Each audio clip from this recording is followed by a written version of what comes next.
ಕಲ್ಲಿನ ಕಣಿವೆಯಲ್ಲಿ ಈಜಲು ಹೋದ ಯುವಕ ಸಾವು ಹುಬ್ಬಳ್ಳಿ. ಮೋಜು ಮಸ್ತಿಗಾಗಿ ಗೆಳೆಯರ ಜೊತೆ ತೆರಳಿದ ವೇಳೆ ಯುವಕನೋರ್ವ ಕಲ್ಲಿನ ಕಣಿವೆಯಲ್ಲಿ ಈಜಲು ಹೋಗಿ ಮೃತಪಟ್ಟ ಘಟನೆ ಕಲಘಟಗಿ ತಾಲೂಕಿನ ದುಮ್ಮವಾಡದಲ್ಲಿ ನಡೆದಿದೆ.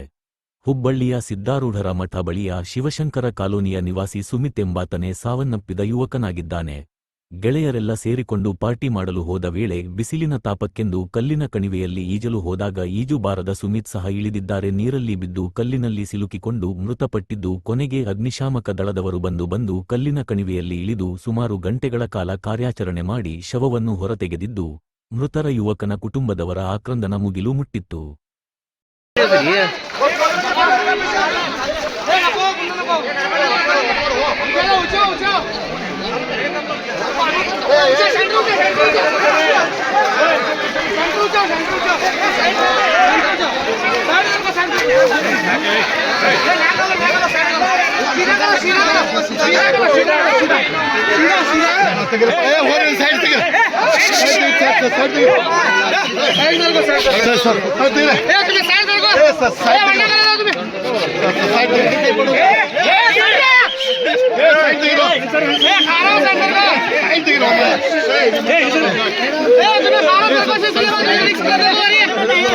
Hey,